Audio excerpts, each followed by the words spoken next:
the decision to divest from fossil fuels, which was a fantastic decision for us as an institution. If you then look at what we've done as an institution over the course of the first 6 months, we continue to reduce our carbon emissions. We introduced new schemes to support the change that we wanted to create across the institution. A new carbon accountability scheme, which is the first in the sector. We're driving probably the hardest and most aggressive sustainability building standards through our capital programme. And we've gone up to 18th in the Green League, which is again our highest position in the Green League. And year on year, we get better and better, and we achieve more and more. I think underpinning all of this is the community, and is all the work that you do as a community for us. Our green champions, our leaders, our green impact teams, and our students. All of you play a fundamental role in driving this agenda forward through the university. And I want to personally thank you for everything you do, but also today's about celebrating everything that you do for us. And so we will get round to you shortly, but this is really much a thank you for you. And before I finish, obviously what has happened over the past 18 to 19 weeks has been a terrible time for many, many people. And I don't want to not reflect on this. I think what's important for us now as we start to come out of this lockdown is we see the opportunity to think about our culture and our society and what we want to do. And we've been talking about a green recovery for UCL. And part of that green recovery is about putting sustainability front and centre of UCL in what we do and how we try and drive ourselves forward as an institution. So what we'll be working over the next 2 to 3 weeks is trying to catalyse that in a plan on a page for the next year. Some of the things that we're looking at is how do we use sustainability to bring our community together to support our staff and student wellbeing, but also how do we use sustainability to try and drive the change that we want to drive through some of these agendas like climate change and reducing our impact, like reducing our impact through the travel that we have been undertaking, but we may want to reduce, and like starting to think about how much we consume and how we can start to reduce the amount we consume. So there's lots of things that we think we can use sustainability to help drive the change agenda at UCL. Okay, a final word of thanks from me, and this is a big thanks, and hopefully you'll all join me, is thank you to Katie, Poppy and Hannah for helping us through this past year. They have been immense in driving this Green Impact Programme and delivering the change that we delivered through the Green Impact Programme itself. So thank you very much. You've done a brilliant job. And I know Katie and Poppy, you'll be leaving us shortly, but you will be sorely missed by the team. And with that, I'm going to hand over to Sasha Roseneal, who is our Dean for Social and Historical Sciences, and as I already said, is a great advocate of what we do in sustainability. Sasha. Thank you very much, Richard. It's a great honour to be here. And the photograph behind me is taken outside one of the departments in my faculty, the anthropology department, and shows what's happened during lockdown. The wildflowers have really taken over. And there are poppies and Bloomsbury's looking a bit different, at least that little corner of it. We are living through the most extraordinary of times. I don't need to tell any of you that. The past 4 months have challenged each of us in ways we never imagined in every dimension of our lives, at work, at home, in our neighbourhoods and our communities of belonging. As every taken for granted aspect of our daily activities has been upended and turned inside out, restricted beyond all imagining, and now slowly, hesitantly, gradually released, we've all, in our own singular idiosyncratic way, found ourselves asking if life has been changed forever, if things will ever return to how they used to be. We wonder what the future holds for ourselves, for our loved ones, for UCL, for our country, for the world. We've been facing the biggest existential questions of life and death, of individual and collective survival, questions about our personal responsibility through our own actions for our health and well-being, and for the health and well-being of those around us, those we know and love and care for, and those we don't know, the stranger, the passerby, unnamed and unspecified. To stay at home, to keep our distance, to wash our hands, to wear a mask. We've all been learning how the small things that we do right now, hitherto seemingly inconsequential in the grand scheme of things, impact upon others in the not too distant future. in invisible and potentially life-changing and life-ending ways. We've been undergoing a harsh lesson in human collective vulnerability, a lesson in relationality. We've been confronting the reality that as human beings, we are not invincible. Modernity, technology, progress, science haven't yet saved us. Note the bracketed yes, I can't quite give up hope. Wealth, welfare, whiteness all offer some degree of protection, and their absence radically increases risk. But if the pandemic is to teach us just one thing, it must surely be that we're all connected, related in our vulnerability, in our humanity. And because we're all connected, interdependent, the actions of each and every one of us matter. The individual and the group are not separate things, neither exists without the other. What does all this have to do with the UCL Sustainability Awards? I want to suggest that the collective experience of the COVID-19 pandemic is directly relevant to these awards. These awards are an occasion to stop and reflect on our mission and purpose as an institution, to think about how we at UCL are contributing and might contribute more to the biggest issue of life and death, of individual and collective survival that faces us, notwithstanding the immediate preoccupation with the coronavirus. The issue of the profound life-threatening impact that we as human beings have been having on the Earth over the past 200 years, and the rapid acceleration of that impact in recent decades.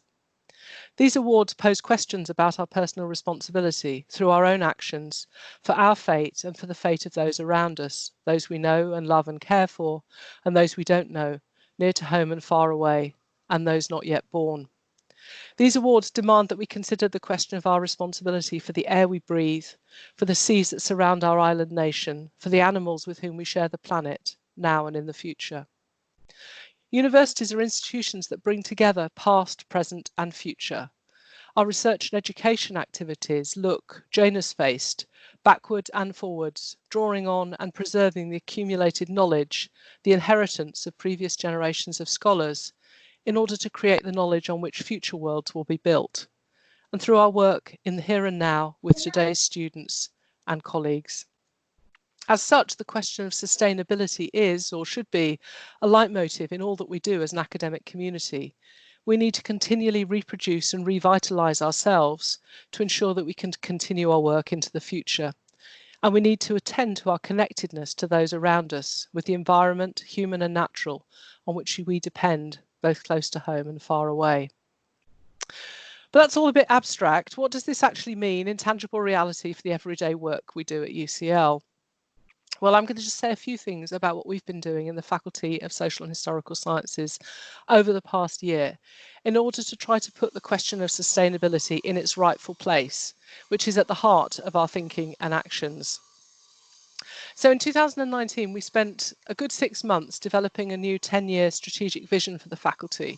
We had a lot of meetings and workshops at faculty level, and each of the 8 departments and institutes also developed its own 10-year strategic vision in a similarly collaborative and participatory way.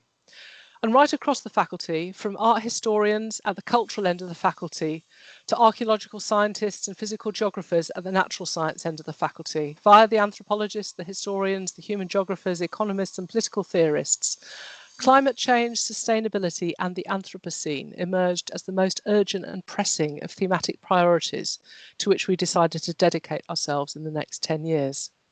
This was the collective wisdom of the faculty. Colleagues were clear, both those who worked on these issues themselves in their research and teaching and those who didn't, that we need to devote our energy as a community of social and historical scientists to these issues. So just to pick out 2 departments in particular, the Department of Geography has played a world-leading role in research on environmental change for over 30 years, particularly through its groundbreaking work on acid rain back in the early 80s. And it has at the centre of its research work on past climates, on environmental change and biodiversity, on environment and politics, and on environmental modelling and observation. But it's not just that they do research on the environment and on sustainability. The UCL geographers have a very strong set of policies about how to work as a community that puts sustainability front and centre. The department is committed, it says, to conducting its business ethically and fairly in an environmentally sustainable manner, and has committed all members of the department to reduce energy waste, reduce water use, minimise waste, purchase ethically and sustainably. And in particular, it's pioneered a new sustainable travel policy, pledging as a group that no one will fly if train travel is possible in under 6 hours. This was, of course, before none of us were able to fly at all over the last few months. The department's also been campaigning within UCL for the provision of more sustainable and locally sourced catering. And at the heart of all this are the geography students who keep the department on its toes, always pushing for change. It was geography students who were really at the foreground of the fossil-free UCL movement, who signed up many geography staff members to get involved too.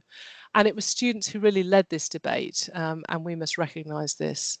And in the past year, the department's very proud that Luisa Neubauer, one of the most prominent student climate change activists in Germany, was a student in the department. And they're very proud of the photograph of her standing next to Greta Thunberg at Davos. It became a very famous photo. The Department of History, also in the faculty, has come to the cause a little later than the geographers.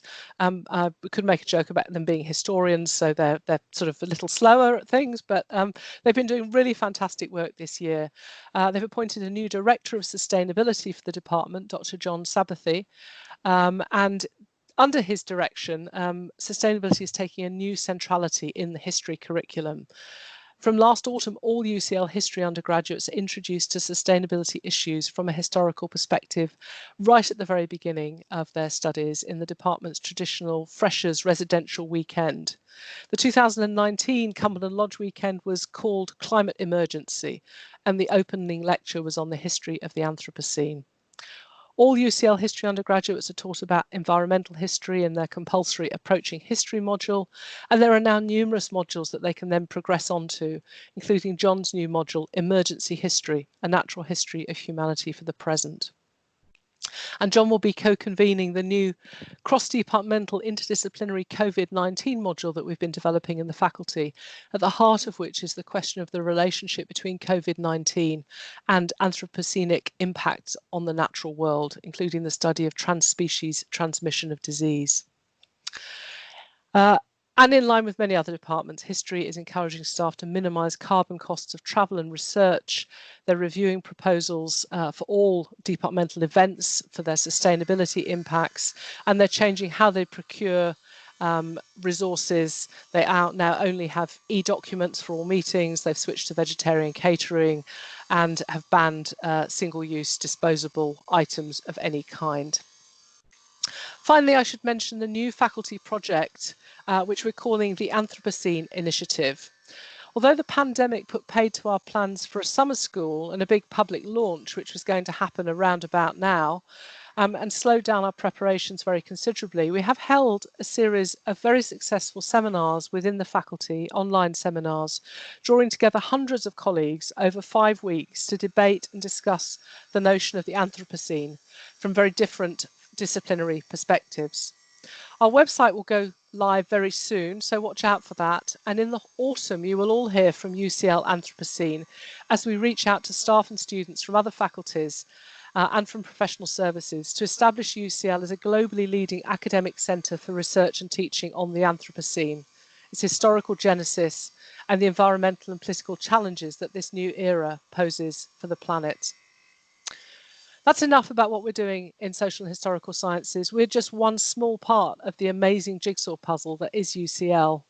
Our small local actions, often initiated by individuals but mobilising the collective, are no more important than the work that many of you are doing, particularly our green champions who've taken personal responsibility for ensuring that sustainability is always on our agenda.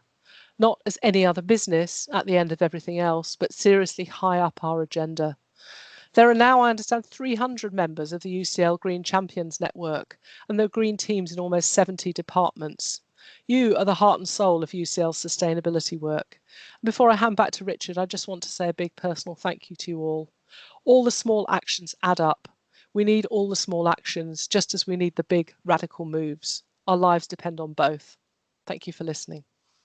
Richard. Great. Thanks, Sasha. That was brilliant.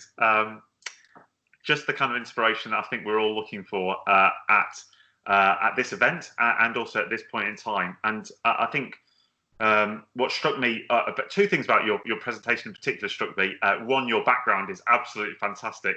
And if we're going to sort of get any sort of wilding of some of our local environments, you know, now is the time to kind of to try and harness that.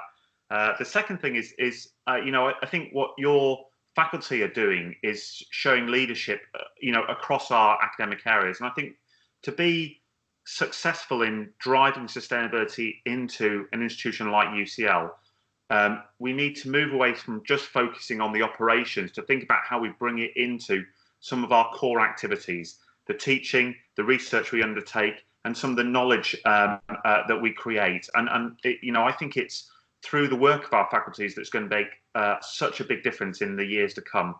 So thank you very much for all of that, and thank you for your words. I want to move on to introduce Farhana Yamin to us. Vahana is an internationally recognised environmental lawyer, a climate change and development policy expert. She has advised leaders and countries for over 30 years. She's widely credited with getting the goal of net zero emissions by 2050 into the Paris Agreement, which is amazing. I can't believe she's part of UCL, which is even more fantastic. She's played a crucial role in the 2019 Extinction Rebellion protests, and more recently, she's a coordinator of Camden's one of Camden's most recent initiatives, which we're very excited about, which is the Think Do initiative, which is a collaborative hub for climate and social action. So welcome, Farhana, and I really look forward to hearing from you. Thank you so much. Can you hear me okay? Hello. I hope you can hear me. We can hear you. Yes. Brilliant. Yes. Brilliant. Okay. Yeah, I have a long association with Camden. I've lived here for now 30 plus years. Originally came to this country when I was about 9 from Pakistan. My family intended to go back after a few years, and lo and behold, here we are, still here. And I also have a long history with UCL because I was a senior teaching fellow and then a visiting professor for the last 5 years until about 2018. And I really missed actually academia and being with students and being in the university environment. And it's really, really nice to be a little bit a part of it, even though it's by Zoom at the end of the academic year in this way. So thank you for inviting me, and thank you for that amazing overview and really inspirational talk from Sasha. Yeah, it was really, really a big sweep of where we are in history and where we are at this moment, and how initiatives that take shape, you know, in our own lives, professionally and personally, can help shift things, and things are in flux. So there's a real opportunity here to move forward into a world which is sort of kinder and greener and more socially just than the one that we have left behind. I've got 3 short slides actually, so I wonder if they can be shared. I can't share them from my screen, but I'm hoping that Katie can share them from her screen. Thank you. So if they're on full, yeah. Well, and whilst that's sort of up there, I guess like for the next sort of 7 or 8 minutes, I want to focus a little bit on my own sort of personal nerdy story, and how I came to leave essentially being an advisor mainly in the UN and a very insider policy nerd basically, and a lawyer, and going to lots and lots of UN negotiations over the last almost 30 years, you know, and wrote lots of peer-reviewed journals and books, and was a scientist in the Intergovernmental Panel on Climate Change, to why I became a rebel, you know, in the end of 2018 and joined Extinction Rebellion, and a little bit of why now I'm spending a lot of effort, and the bulk of my time sort of this year certainly has been taken up with trying to get a more community-based approach to the way in which we look at the world off the ground. So I saw this lovely but terrifying cartoon, and it summed up, you know, for me, something that we've been, as researchers and academics, have said, it's very hard to grapple with the scale and the size and the interconnectedness of the different crises that have been unfolding.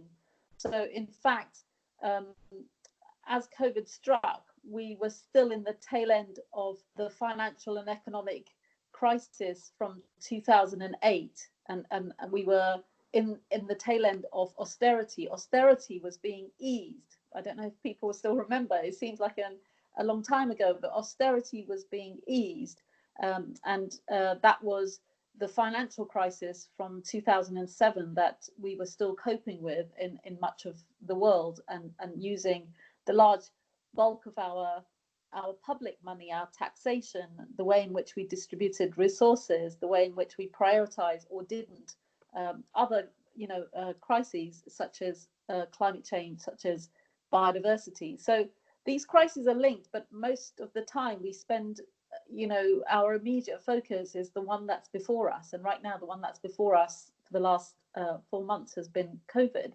And we're now realizing that the recession, which sadly, many of the graduates who are here and are graduating into an economy which is devastated and looking very different in terms of opportunities.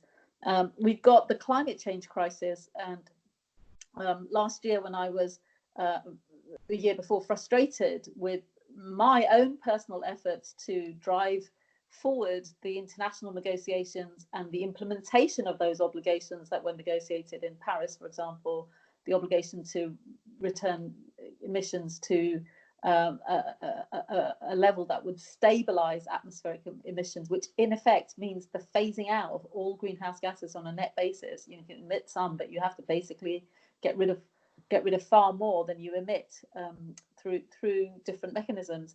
So we've been very unable to do that, and the frustrations of that have sort of built up into, I think, a more systemic crisis, a crisis which shows us that all of the things that we were doing, even the careers that we were planning, my own career as an academic, thinking I'll write another book and I'll take part in another commission or take part in a special campaign, with NGOs, didn't really make sense. To confront and change the very values and the underpinnings of the systems that we now find ourselves are literally destroying the planet for us, and they're already doing that. So we may be relatively protected here in the UK with its temperate climate, with its wealth built on hundreds of years of accumulation of wealth and extraction, and its colonial and imperial history. I come from Pakistan. There's only 22 countries currently in the world that have not been invaded or occupied by the British. So we have a very different view, actually, when you look into, why is it that we're not already feeling the immense crises that are upon us. So I wanted to share this slide with you because I think the sequencing and the way in which these different crises are now enmeshed and bearing down upon us is something that we have to really open our eyes to and stare in the face and speak our truth to. So if you could just show the next slide, please. I'm personally not someone who is, what does this mean? Thank you. So this is one of my favorite paintings. It was in the British Museum, actually, I think two years ago. This is by Hokusai, his most famous print. And I don't know, many of you may be staring very at small, tiny screens. And, the immense, ferocious waves there with their sort of claws are, gripping, and they're sort of an emblem of how nature is terrifying, and is bearing down again on. Then you see these three boats, which are there at the bottom of the picture, and the bottom of those waves, almost hidden, and the people hunkering down and trying desperately to get home to safety after fishing. And there are 30 people, actually. There are 10 people in each of those boats. There are 30 people in that picture, and right at the back you can see the sacred mountains of Japan, and I'm saying that because I feel the story of humans grappling with surviving always, choosing solidarity and endurance is with nature is an age-old story. It's a set of, we have a whole set of myths, a whole set of ways in which we deal with the crisis that nature throws at us, and we deal with it in the way in which our values, our religious, backgrounds, our cultural backgrounds, help us to actually face those crises. This is why I've chosen that picture. This is a picture of human beings trying to battle and go home with their catch of the day, safely together, battling away. And I feel that that's what keeps me going forward, and that's the spirit in which we should understand what we all need to think and do differently, and confront the fact that nature may well become much more unstable, much more unkind, much more ferocious. Today, we've got like a very cold day for July, and it's grey, and Siberia is 30 degrees. Parts of Siberia are 30 degrees. They've never seen temperatures as warm as that. So nature is now unstable. It is now likely to result in more ferocious storms, in worse droughts, more downpours for the UK, for example, that we have to deal with in our infrastructure, drought, during the summer, heavier and more runoff in other countries. For countries that are typically facing hurricanes and typhoons, the ferocity and intensity of those will multiply. We're setting in motion, large-scale irreversible events like sea level rise, which over thousands of years will change the entire way in which the Pacific and the Caribbean and many small islands will become uninhabitable. And some of the smaller ones, the country that I represented, the Marshall Islands, the tallest point on the island is 2 meters high and is a bridge. Most of the island is less than a meter above sea level. So we have a lot of thinking to do about how we cope with this reality emotionally, how we cope with it economically, socially, how we recognize those who are already facing and have been grappling with the legacy of extractivism, of their homes, their lands, their labor being not seen or rewarded, and in some cases being plundered and abused.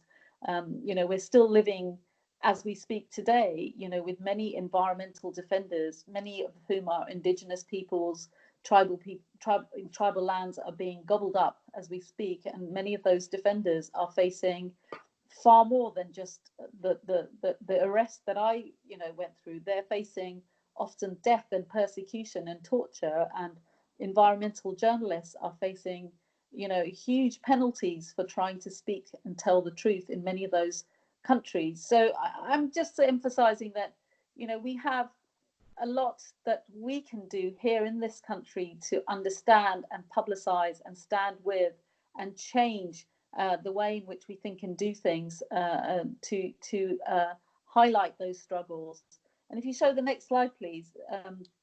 And my biggest sort of concern and energy right now is going into, thank you, is going into complementing, I think, what I used to do, which was a lot to do with international, diplomacy, legislation, policy work, with on-the-ground collaborations between citizens, between politicians, between community groups, those who are working on what we've traditionally seen as the economic or social justice agenda, tackling poverty, tackling homelessness, tackling health issues, and marrying them and linking them up with what is needed to tackle also the climate change challenge that we have.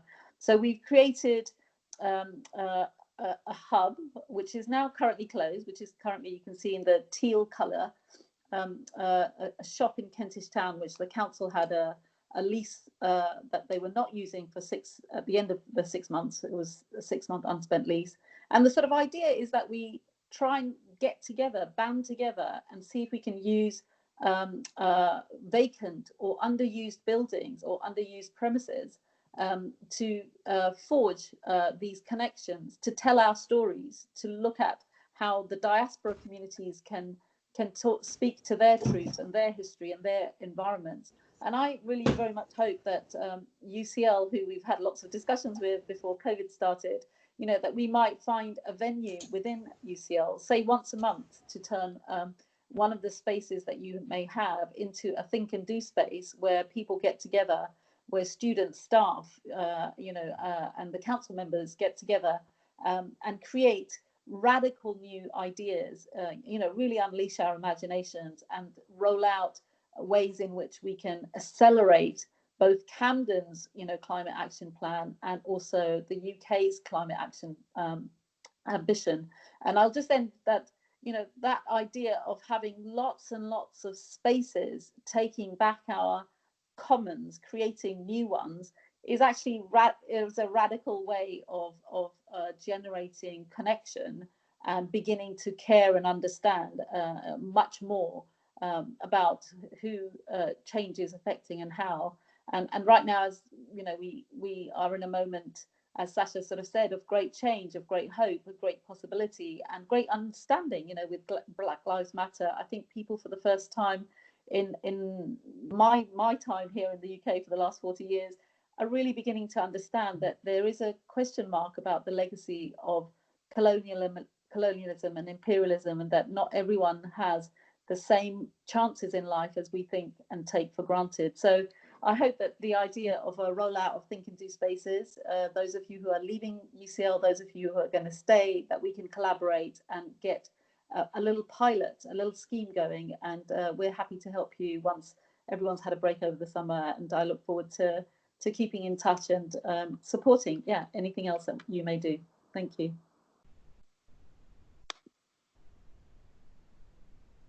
Great, thanks, Farhana. Thanks for all your words. I think I made a couple of points there. One is I think we do need to continue that conversation about think and do. And I know Sasha's made a comment in the chat line.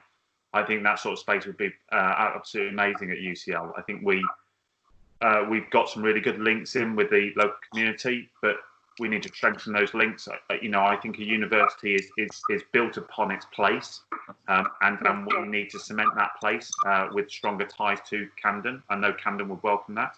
And then the second thing is really kind of, in some ways, that call to action on all of us, which is, for all of us to think about the difference we can make and to start taking forward, action against those differences that we can make. And I know it feels like you've done that, and it feels like it's an inspiration to all of us to do the same thing, to think about the change that we can make and to drive that forward. So thank you very much.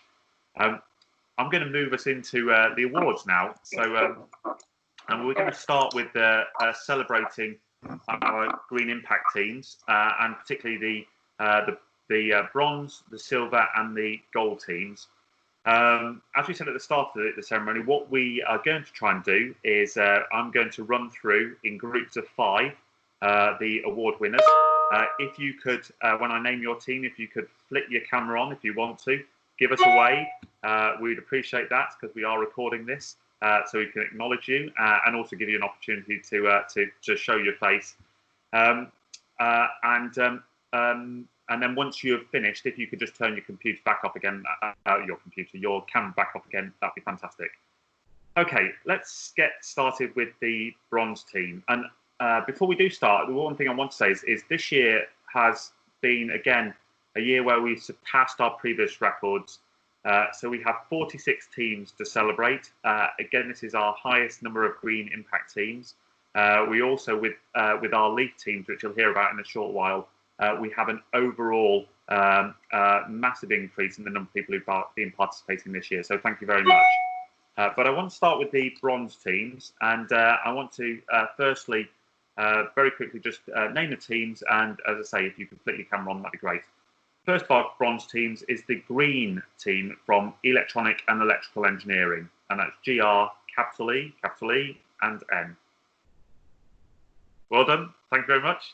The second team is Anatomy, for the Anatomy Lab green team.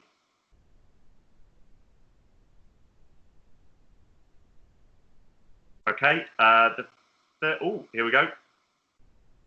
Hi, Maria. Well done.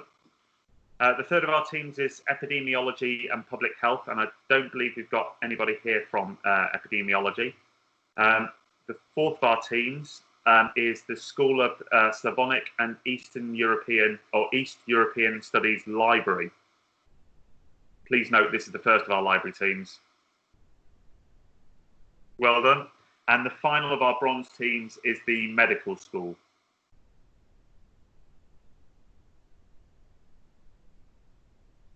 Excellent, well done, Deanne. Wow, it seems to be working. Fantastic. So well done to all the bronze teams.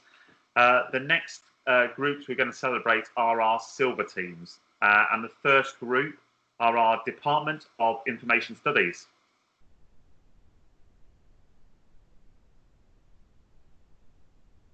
Hey, Demetrius, well done. The second of our teams is the Arts and Sciences BASC team.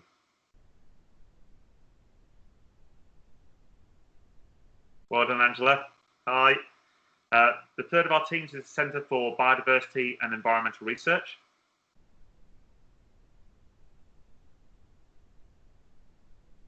Wow, it's three of you. Hi, Chris, Vivian, and Abby. Well done. Then we've got Queen Square Institute of Neurology admin team.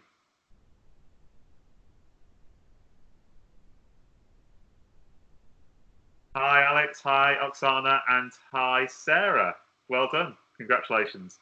And then finally, we have the IOE library.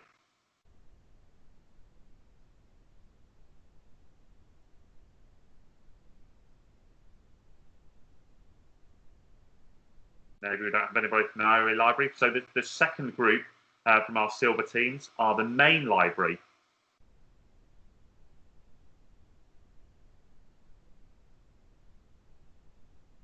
Okay, then we've got the Ophthalmology library.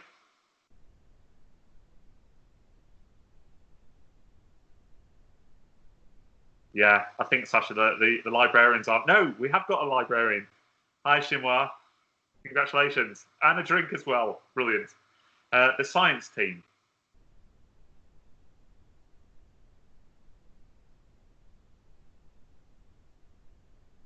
Okay, next team is the Senate House Hub.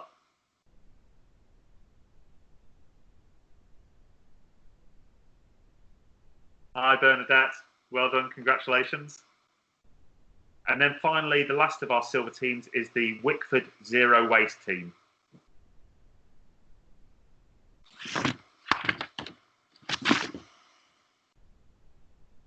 And that doesn't look like we've got anybody from the Wickford Zero Waste team, but again, congratulations to all of the bronze and the silver teams. Brilliant.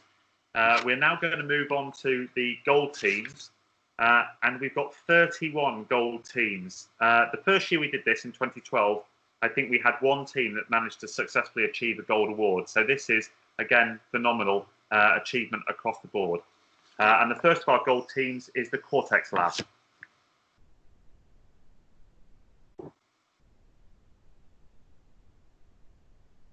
Oh, I think we almost got somebody from the Cortex Lab. The next team is Green Onions from the Bartlett School of Construction and Project Management. Hi, Anita. And hi, Taslima. Well done. Congratulations. Then we have the Bartlett School of Environment, Energy and Resources, Bazir.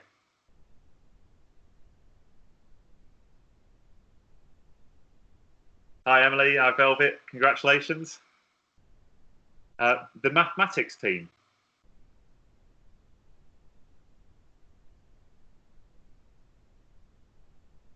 Well done, Rob.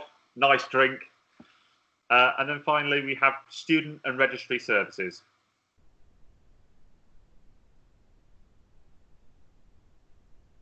Wow. Well done, Sam. Well done, Rachel. And well done, Joe.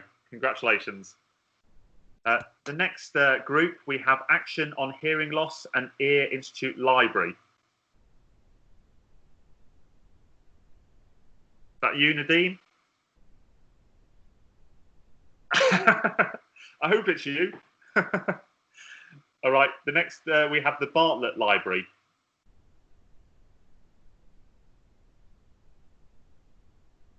Well done, Yuriko. And then we have the Central Library Services.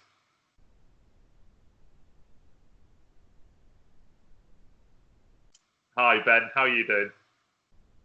Well done.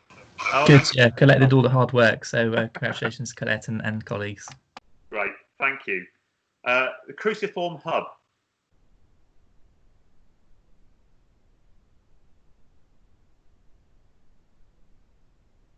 Nobody from the Cruciform Hub. And the final of the second round of gold teams. Oh, no, we do. Maria. Well done, Maria. And the final team from the second round is OVPA, the Office for the Vice Provost for Advancement. I know there's quite a big team here. So we've got, oh my God, I've got Sarah, Alex, Lee, Katie, and Mary Jane. Congratulations. Okay, for the third round, we have first team is the Dementia Research Centre.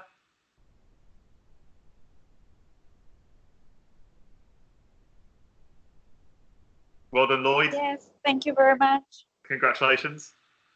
Then we have the Green Counts from Finance and Business Affairs. I think this might be quite a big team as well. I'm hoping Denise will be online. Well done, Denise. We can't quite see you at the moment. There you are. Congratulations.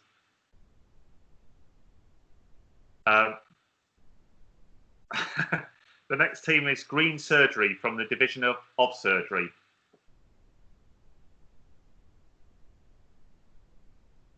Wow. We've got Anne and Faith.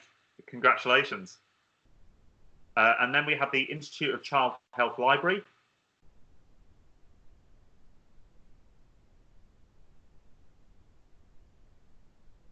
Hi, Sarah. Congratulations. And Katie as well. Well done. Thank you very much. And we have the Institute of Archaeology Library.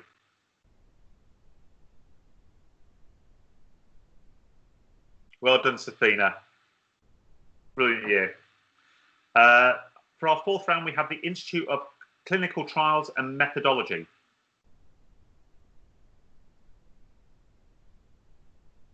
Well done, Nishat. Congratulations. I love the background. Then we have the Institute of Ophthalmology.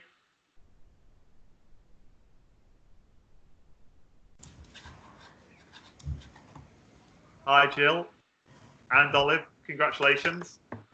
Hey.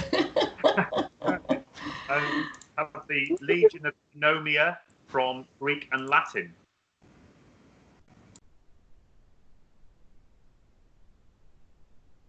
We do have two people. Yes, Robbie and Jacine. Well done. Congratulations. Then we have the Laboratory for Molecular Cell Biology Greeners.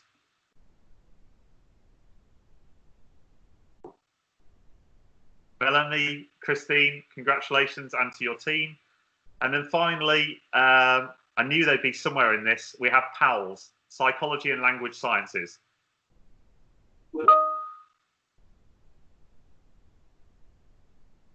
Come on, John. You must be somewhere. Exactly, Harriet. I have a nasty feeling they might actually be in a outdoor space somewhere. There you are. Hi, Joanna. Congratulations. Okay, so for the fifth round, we start with the planning team.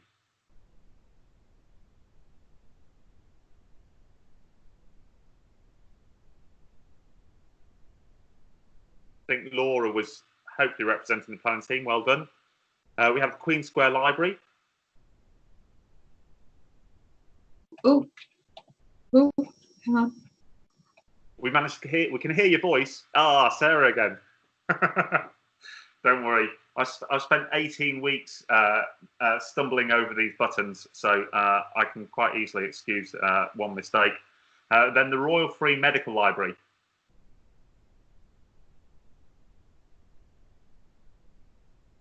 Got anybody? No. The Careers Green team.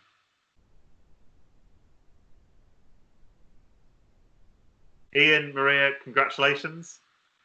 And then finally, UCL Consultants.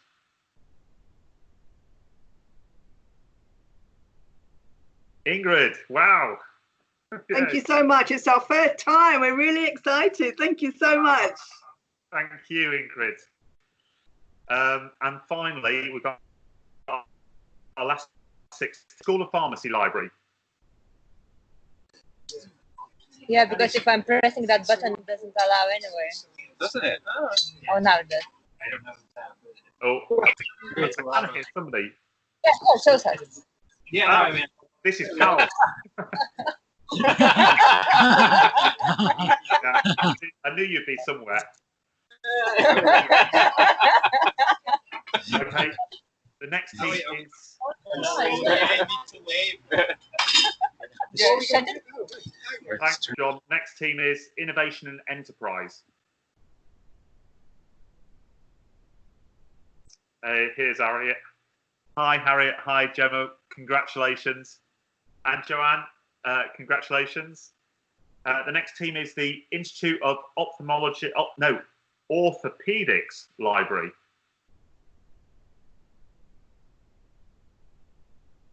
Excellent. Miriam, Veronica, oh, there's loads of you. Roberta, let me just get everybody.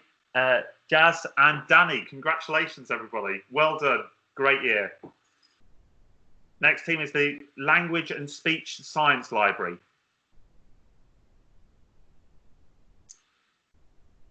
Oh, I think we're just swapping over here. Briga and Sia, congratulations. Well done. We have the Mullard Space Science Laboratory.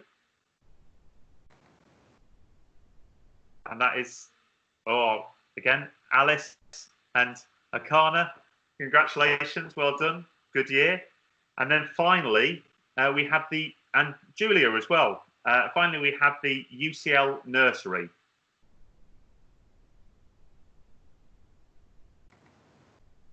I'm hoping we've got somebody from the nursery. There's Emma, Sema, and Catherine. Well done, everybody. Thank you very much. Wow, actually, that worked surprisingly well. You could almost say it worked slightly better than it does when we're in person. But I want to say thank you to everybody for all of your great work. It's been an amazing year. Well done to every single team, because I know how difficult it is to work through the Green Impact workbooks and to deliver the change that you're trying to deliver for us. It's an amazing performance. We really do appreciate it. And I'm going to hand over to Martin Farley, who's going to take us through the Leaf Awards. Martin. Thank you for that introduction, Richard. Greetings, everyone. So my name is Martin Farley, and I work on the sustainability team around Sustainable Labs, and I run the LEAF program. And I really, every year, when I take notes about this, I just find myself repeating the same thing, which is a big thank you. And I really mean it, because the work that everyone has done with LEAF this year is truly phenomenal, particularly in a challenging year. In the past, what we were doing to assess the outcomes of LEAF was people would visit each other's labs physically. And obviously, we weren't able to do that this year. But everyone at UCL was really fantastic and still took part in remote audits. And we were able to still grow the program despite a lot of challenges that we're facing a lot of the labs this year.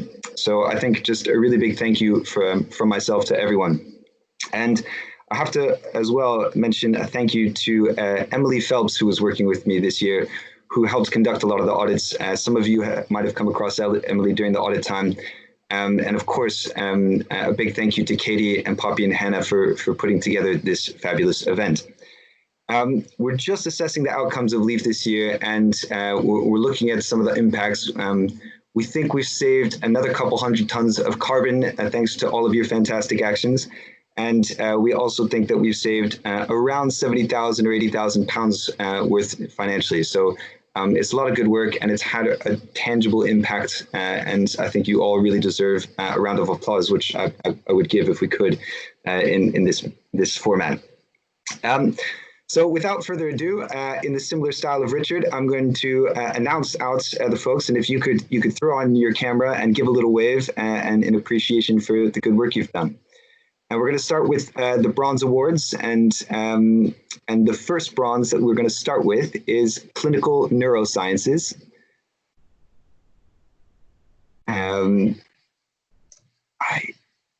No one's there. And then Research Department of Hematology, the Nethwani Lab. Oh, hello, Jenny. The Women's Health Cancer Lab, and the TIMS Lab.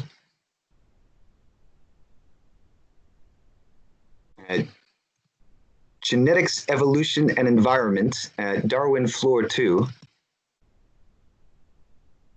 And there's Emily. She participated on both sides. I got to give her credit for that. And hello, Rihanna. And the Division of Biosciences, the Duchenne Zabadkai team. Greetings, Sam. Oh, lovely trophy. That's fantastic. Yeah, we need to get those for everybody. For the second round, the next bronze winners are respiratory medicine.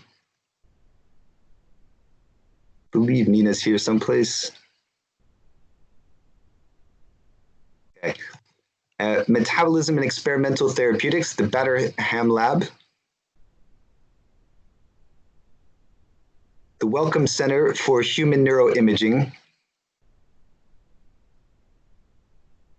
Hello, David. And the Thermal Analysis Laboratory. The Institute of Child Health Lab Management team, who actually I don't think can be here today. Oh, hello, Asma. And the Institute of Neurology Neuroinflammation.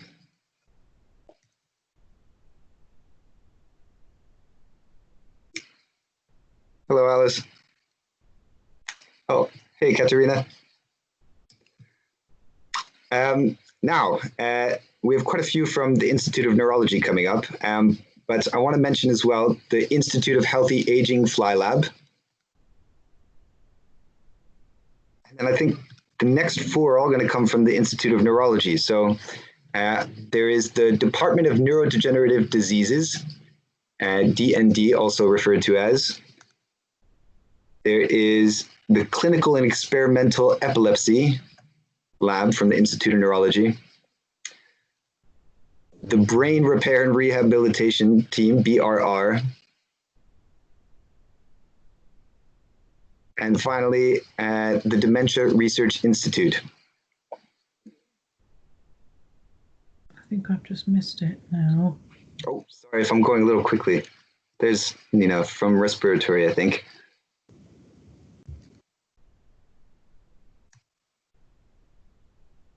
Okay, we're going to go on with the silver now. So there's 2 rounds of silver awards. The first one is going to be for the Center for Clinical Microbiology. Oh, there we are. The Institute of Neurology, Department of Neurodegenerative Diseases and Neuromuscular Diseases, Level 4, Queen Square House. It's probably my favorite name of the bunch. Hey, Sue. The World Health Organization Pneumococcal Serology Reference Laboratory. The Division of Biosciences Anatomy Fish Floor. And then the Division of Biosciences, the Dolphin Lab. Also one of my favorite named groups. I believe I saw Wendy on here. Hi, Wendy. And we have just 5 or 6 more silvers. Pathology Green Team. Dom is here. The Institute of Immunity and Transplant Green Warriors. The Center of Advanced Biomedical Imaging, also CABI for short. And Great Ormond Street Institute of Child Health Crompton Lab. Cheers, Tom. Hello, Mira. Hello, Jasmine. Thank you. Congratulations. And we have two more silvers, both from hematology labs. And the first one is from the pain lab. And the second one is from the Mansour lab. Hi, Yvette. Congratulations. Hello, Teresa. Thank you for joining. Okay, and now we're going to move on to the gold teams. And similarly to the office teams, you know, the number of golds has really increased this year. So fantastic effort to everyone coming up. So the first one is for LMCB, so the Laboratory for Molecular Cell Biology Greeners. I think those are the ones that were actually at work just now. Exactly. Hello, Melody. Hey, Lucas. PALS. I think we're out and about. Joanna, if she's there from PALS, yes. Oh, here we are. We can hear you. Okay. Hello. That looks fun. Always present, ever present. Gold, of course, for PALS.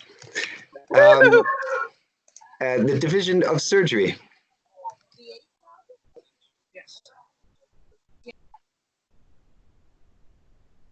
Cheers, Ed and Faith. Thank you. Fantastic work for gold this year, really.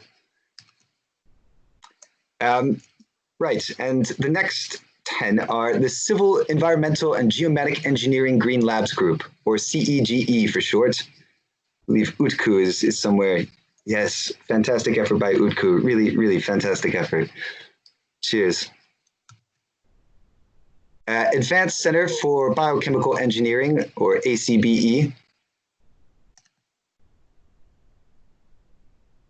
The School of Pharmacy Teaching Laboratories.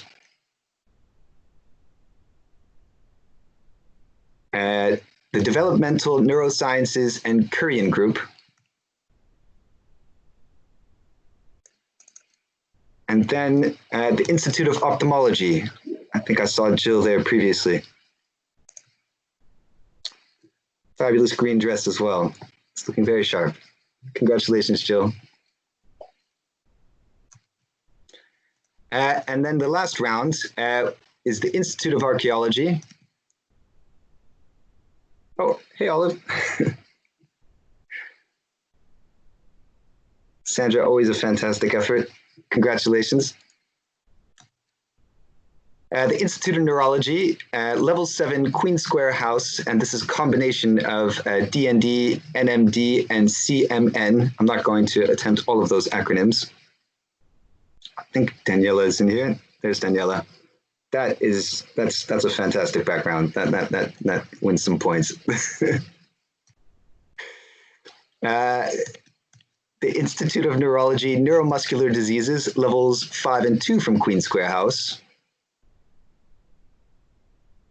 Hey, Deborah. Nadine. Oh, this is great. Oh, it's a green screen effect. Yes, UCL. That's beautiful. Thank you, guys. Well done this year, really. And then just two more for myself. The Bartlett School of Environment, Energy, and Resources Labs. And then the Cortex Lab, who I think weren't able to attend today. Oh, sorry, I'm wrong. I'm completely incorrect. Apologies, Shrew. Yes, congratulations. Fabulous effort. Good to see you. Yes, another virtual round of applause for all of the fantastic folks who participated in the awards this year. I'm going to hand it back to Richard. Thank you for myself. Great, thanks, Martin. I was reminded by my team that I had the wrong background up for the first set of awards, so I made sure I get the right background up.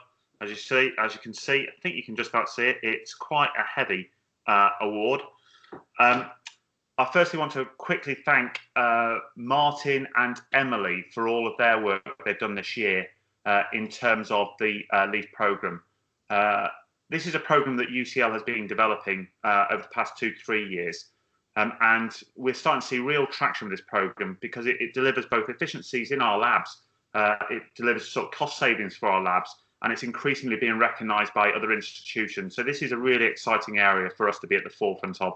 Martin and Emily have done an amazing job at driving it forward into our community. And Martin in particular is taking that out. So we're having an impact across the sector. We're now going to move on to the Green Impact Project Awards. And I'm going to ask Sasha to come back to introduce this and to give out the awards. Sasha. Thanks, Richard. And yeah, wow, amazing things that are going on in our labs all across UCL, and also just amazing for me from another bit of UCL to hear how many labs we have doing amazing work. So that was really interesting. Okay, so I'm going to give out the project awards. 10 green teams submitted bespoke sustainability projects, some working on multiple initiatives throughout the year. These projects seek to tackle various sustainability challenges in ingenious ways. Teams have developed projects after completing the Bronze Office Workbook to implement bespoke initiatives relevant to the sustainability challenges and opportunities in their office, their department or faculty. Projects this year additionally contributed to UCL's sustainability strategy. So as before, please do turn on your cameras when I call your name out. And due to the calibre of project submissions this year, we're jumping straight into silver. So no bronze at all, we're silver and up.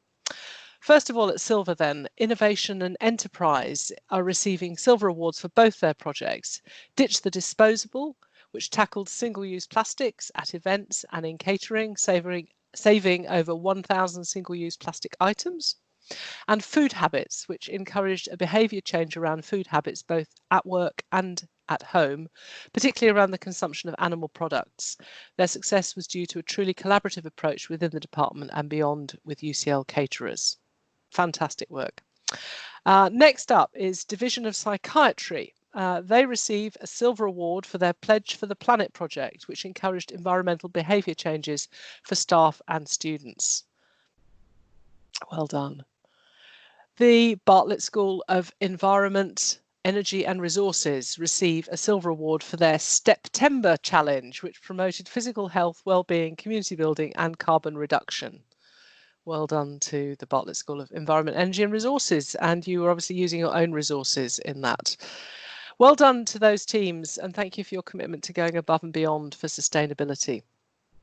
Moving on now to the gold projects. Finance and Business Affairs have delivered an exceptional Reduce Your Use project with high quality materials to raise awareness and knowledge within the department and to create a behaviour change around waste. The Division of Surgery has implemented a comprehensive and holistic sustainability strategy into departmental policy, providing the university with an exemplary example of how departments can identify their sustainability impacts and work towards solutions. The Mullard Space Science Laboratory wins gold for their biodiversity project, which has enhanced the natural environment on site and raised awareness through careful research on the necessity of encouraging biodiversity. I have heard that at the Mullard you have some very, very nice environment around you, and we're all a bit envious, but well done for encouraging your biodiversity even more. Electronic and Electrical Engineering, along with student collaborators, has delivered 3 exceptionally high standard videos to educate students and staff on how to recycle and the importance of doing so. The Bartlett School of Architecture declared a climate and ecological emergency in 2019, set out to transform architectural education to provide students with the solutions for the future built environment. Hugely important work there. The Office of the Vice Provost Advancement submitted 5 projects this year and received gold for their collective contribution to reducing waste, supporting global and local charity initiatives, and for their incredible Walk for the World campaign, which has clocked nearly 30 million steps. That's really a lot of steps. Amazing. Psychology and language sciences. Last but not least, PALS again have submitted an incredible 20 projects this year. Their far-reaching commitment to sustainability tackled food waste and researched behaviour change around environmental habits. They've encouraged walking and well-being. Their ambitious moonwalk has counted over 100 million steps, taking them a quarter of the way to the moon. They investigated sustainability in labs and have raised environmental awareness, continuously supported the work of Sustainable UCL, sharing their wisdom with other departments and widening the positive impact across the university. A huge congratulations to you all, and thank you for driving positive change across the university.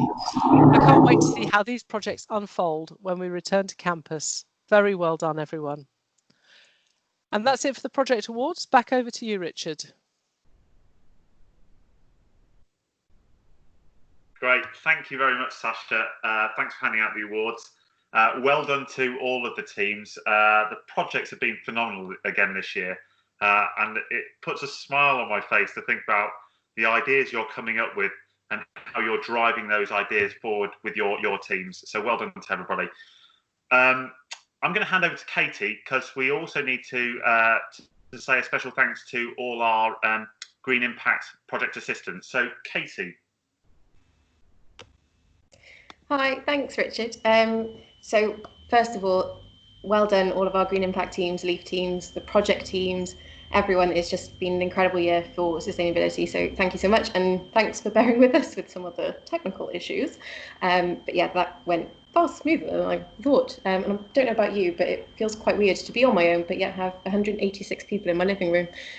So yes, thank you, Richard. I am going to thank our Green Impact project assistants, or GIPers as we refer to them. And these are the student volunteers who help all of our green teams to complete their workbooks or develop new sustainability initiatives. And yes, it's a huge thank you. So I'm going to name everyone. I know all of our GIPers couldn't make it today, but if you would like to turn your camera on, when I call your name out, leave it up and we can populate the screen with student power. So we have Alan Yap, Alice Bennett, Amarie Genovese, Amna Hussein, Anna Alvarez Prendes, Anna Kovacs, Anna Staub, Kostas Pasilidis, Danting Chen, Diana Galli, Ekaterina Stoilova, Eleanor Lee, Emmeline Koz, Zaiwen Sway, Indy Chana, Iris Paragu Grunfeld, Julia El Cubby, Katie Phillips, Leah Flattery, Lorena Cordero Maldonado, Maddie Robertson, Maria Elena Camarascu, Megan O'Byrne, Ming Lee, Nima Binu, Philippa Thornton, Philippine Levy, Pichamwani Tongin, Prisca Renata, Samuel Alton, Vanessa Liu, Basiliki Kuriotsu, Veronica Sarrar, William Lee, and Yun Kiao Siu. A huge thank you to all of you for your enthusiasm, your engagement, and just for helping us bring students and staff together on so many incredible initiatives like you've heard about those projects. The GIPers had a huge hand in those as well. So thank you so much. And I'm now going to hand back over to Richard for the final awards of the night. Great. Thank you, Katie, and thank you for all of our Green Impact project assistants. You do an amazing job to support each of the teams to deliver their bronze, silver and gold achievements. So thank you very much. And so our final set of awards are the Sustainability Awards, and we have 5 award categories for excellence in sustainability at UCL. And as one of the people who had to judge these awards, we had a record number of nominations this year. So we've had more and more people who are doing great things and more teams who are doing great things to raise awareness of sustainability, to drive forward sustainability measures, and support us as an institution in trying to deliver against our very ambitious and bold goals that we've set ourselves. We found it very difficult to just pick a winner with a number of these categories. So we also have a highly commended category for 1 or 2 of the categories that I'm going to talk through. Again, winners are going to be invited to turn on their cameras, but we've also asked each of the winners, if they want to say 1 or 2 things about why they've received the award. I'm going to start with the Staff Award for Outstanding Commitment to Sustainability. And as I said, we had a number of nominations for this particular award. we decided that we would commend or highly commend one of the nominations for the work that she has been doing to drive sustainability into her area of work, raising awareness of this amongst her colleagues, and embedding sustainability practices across the department. And that is Freya Roberts. So congratulations to Freya. I know she can't be with us today. But our winner for this category is Dr. Joshua Bailey, who I believe is with us. So Joshua, if you would like to turn your camera on and tell us a little bit about what you've done. Thank you very much. Well done. Thank you. So first of all, I just want to thank Sustainable UCL for this award. It's really a pleasure to be part of an organisation that's taking sustainability seriously. One of the things I've been doing over the last few years is working with a company called People Power. We started in 2015 as an organisation, well, as a group of volunteers in a field, and we've grown to become a sustainability education company. And we put on a variety of different festival stalls and workshops. And in particular, we were very lucky to get some funding from the Royal Academy of Engineering to put on a project in East London schools. So I just want to have a shout out to St Paul's Way Trust in Kelmscott Secondary, fantastic East London schools. We work with the pupils there to develop DIY renewable devices. And I just want to also have a shout out to my fellow directors of People Power, Bernie, Natasha, James, Anna, and Adam. Without them, there's absolutely no way we could put that project on. And also specific thanks to one of our newer members, Rebecca Shutt, for her work in a variety of things that we've been doing and for nominating me for this award. And the final thing I want to say is I really truly believe that if we all work together, continue to encourage each other, and particularly the next generation, to do more with less, we have a real fighting chance of meeting the demands of climate change. So thank you. Great. Thank you, Joshua. Our next award is the Student Award for Outstanding Commitment to Sustainability. And again, we found there were two highly commended individuals in this award, along with our winner. Our first highly commended individual is Florence Wildblood. And Florence has co-founded a journalism initiative focused on climate news called Hours to Save. So this is a website that captures the urgency of the climate crisis while striking a delicate balance between positive as well as negative climate news. And it also serves to bring the problem back down to scale. So this is a phenomenal piece of work. Well done, Florence. The second of our highly commended is Ayesha Kulkarni. She's unfortunately unable to be here today, but deserves celebration for her dedication as president of Engineers Without Borders at UCL. And she has developed the society as a sustainability proponent for the UCL engineering community.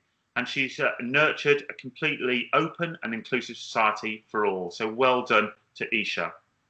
But our winner for this particular award is May Fougere. And May, if you'd like to come up and turn your computer on or your camera on and say one or two things, the floor is yours. Well done. Thank you. Thank you so much. Well, I'm beyond honored and earnestly grateful for the recognition I am getting with this award, because I'm sure that every other nominee was capable of winning this award too. But I did work tirelessly for sustainability this year. I gave it my body and my soul. And I could tell you everything that we've achieved, but I'm afraid this would be more than the 1 minute I've been allocated today. However, I can talk about three initiatives that I was part of or that I led. I co-founded the Environmental Collective at UCL because I believe that sustainability and climate action should be done together, and we should all draw forces in order to be more impactful and more powerful. With the Sustainability Ambassadors, which is a group I created to support me in my job of Sustainability Officer, we organized the first Student Sustainability Council in the UK, with the goal of bringing students in decision-making processes and helping them give feedback on the strategy and the policies at UCL. And those very sustainability ambassadors are going to become a more important role in the university and the Students' Union. And I'm very happy about that. I think this is going to be amazing. And I would like to make a special mention to, well, all the people who have brought me here. So the sustainability ambassadors, especially Maya and Barbara, for their precious help, to all the environmental collective members for their drive and passion, which is ever inspiring, and especially to Carol, our democracy officer, and to Hannah, Katie, and Poppy from UCL Sustainable for always being supportive and helping me in my projects and helping me carry some of them. So it's thanks to you all that I can proudly hold up this award as a mark of my achievements, and thank you very much. Congratulations, May. Thank you very much for that. We're going to move on to the Sustainability Research Award now, and this is in partnership with the Office for the Vice Provost for Research this year. We received a number of nominations of distinct high caliber, but our winner this year, and I'm proud to announce the winner, is Oriana Landa Cancino.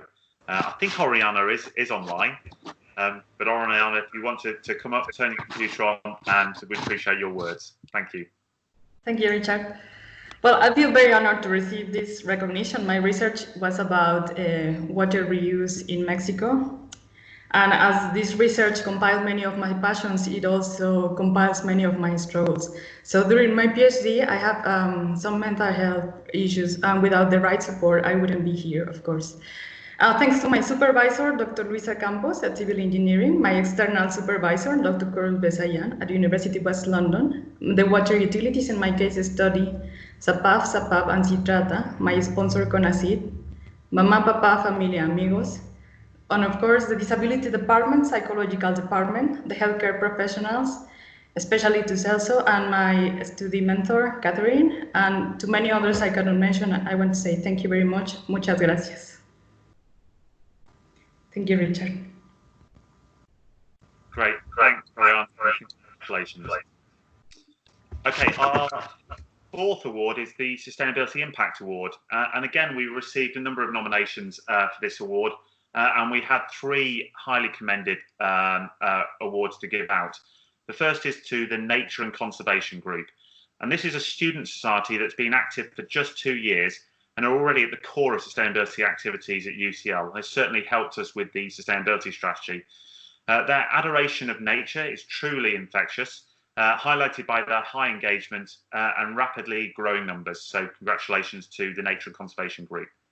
The second of our highly commended is Green Walkers, and Green Walkers started just this year. And this is a society that reveals how immense the impacts of a small act can be. So they pick up litter and they do more tidying in our neighbourhood to help clean up the neighbourhood around UCL. And they've shown what sustainability initiatives can achieve, and they don't have to be complex in trying to meet those achievements. So well done to the Green Walkers. Our final highly commended team are Careers, Green and Wellbeing team. And this team supports the mental, social and physical well-being of their colleagues on a daily basis and has developed innovative ways to continue to do so during the remote working, a testament to the dedication to their team and to sustainability at UCL. So well done to all our highly commended teams. Our winner is Zero Food Waste, and unfortunately they're not here today to collect the award and to say something to you, but I will tell you a little bit about Zero Food Waste. Zero Food Waste is a student-run volunteering programme with the primary aim of reducing food waste across the campus. And they do this by collecting unsold food items from the UCL cafes after closing, and they redistribute that to homeless shelters near the campus.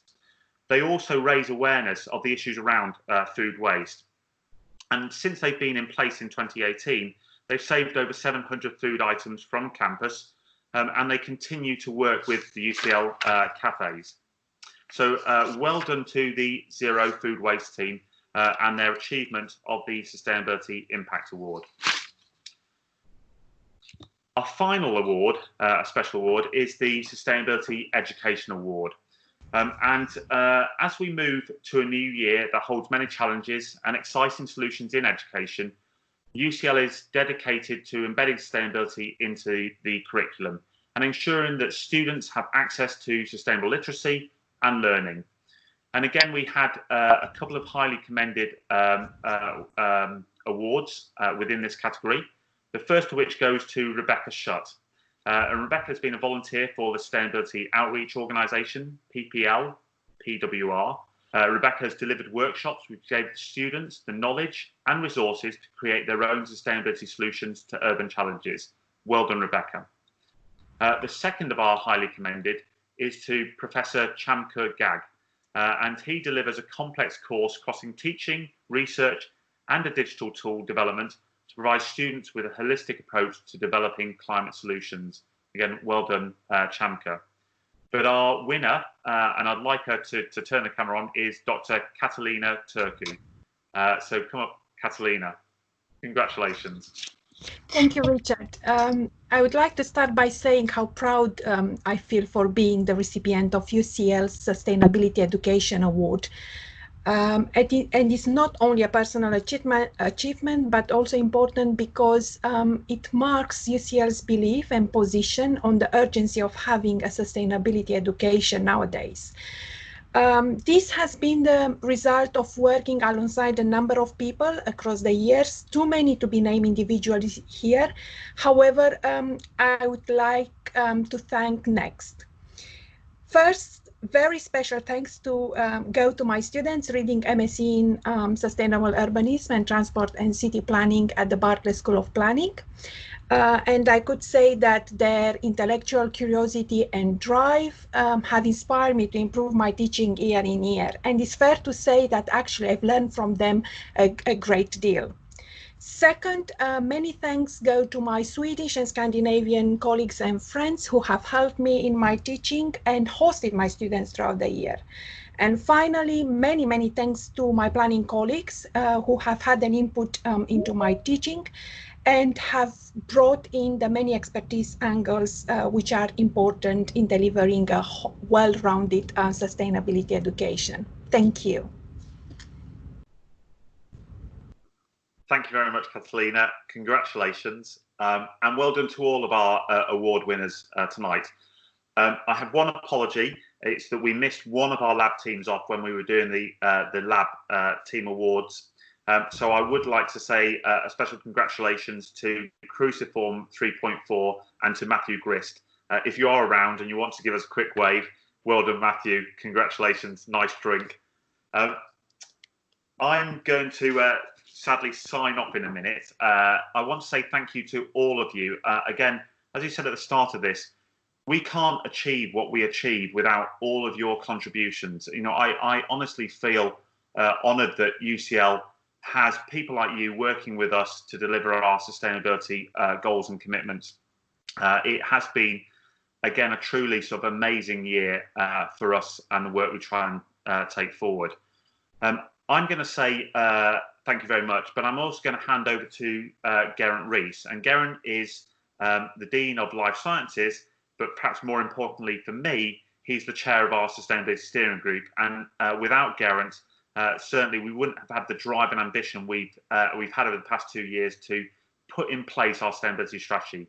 Geraint, I leave it to you to wrap up the session. Fantastic. Thank you, Richard. And let me wrap up by saying what an incredible year, again, it has been for sustainability at UCL, which carries on going from strength to strength under Richard's superb leadership and with the help of his outstanding team. They seemingly rise to any challenge, including here organising what has to be my highlight of the lockdown so far, a fabulous Teams event, a great soundtrack, inspirational people, and seamlessly well organised. But as Richard and others have said, it's not just the central team that makes such a difference for UCL, it's all of you that create the community that will deliver and indeed are delivering the changes we seek. The pandemic has been and continues to be a huge challenge to all of us. So it's hugely impressive to me to see those of you championing sustainability have risen to that challenge, adapting your approach to our new situation, making the time to complete our programs, and even demonstrating ninja level mastery of how to turn your camera on in a timely fashion to accept these awards. I find it incredible thinking about the diversity of almost 100 teams and laboratories receiving Green Impact Awards, LEAF Awards, sustainability projects, and all the other things we've heard about this afternoon. That's a huge effort across the whole of the UCL, from Slade to medicine, from libraries to faculties, and much more besides. So you all exemplify, as award winners, dedication, innovation, and a tireless commitment to raising awareness and delivering change. Those are crucial attributes for tackling the climate crisis, and I'm incredibly proud to be part of a community that has such amazing individuals in it. We heard earlier Sasha Rosneal's reflections on the pandemic, the way in which it's exposed the frailty and connectedness of humanity, and the role of universities like ours in confronting, interrogating, and addressing these great existential challenges that face our planet. We heard also from Vahana Yamin on how we can understand, publicize, stand with others, and change the way we do things, creating platforms for collaborative action in our neighborhoods that complement these national and international actions and mobilize the power of community-led change. I hope those contributions inspire us to do more and to think more deeply about how to effect positive change in the year ahead. The pandemic has been and continues to be a huge challenge for our university, for our family and friends, for our society. But it's unquestionably brought to the fore the pressing need that we have to take action on the complex challenges that face our planet. So there's therefore, as Richard mentioned right at the start, a really important window opening up, one in which we can not only look forward to recovery, but we can create the conditions for a sustainable and a green recovery for UCL and our broader community. So we should, I think, therefore focus our efforts in the year ahead on pressing for that change, seeking out the opportunities for positive interventions and sustainable solutions. And I want to emphasize in my final remarks that you are all part of that change. Whatever your role in UCL, I hope after you've indulged in a little drink and a little celebration, just to take a few moments after that to reflect upon how you can use your knowledge, your energy, your network to help us all create that green recovery for UCL we all want to see. As Sasha said, all the small actions add up, and I'd add that together we are more than the sum of our individual actions. That's what we're seeking to achieve. So whether you're here for an award today, just wanted to help UCL celebrate sustainability, we all thank you. None of this would be possible without you, and none of it will be possible in the year ahead without you. So I'm looking forward hugely to seeing just what we can achieve together over the next year. Thank you, and see you again next year. Great. Thanks, Geraint. Thanks very much. I've been reminded to tell everybody that the cameras are going to be running for a further 15 minutes. So if you want to stay on and chat, you're more than welcome to. But thank you very much for your time today, and well done to all of our winners.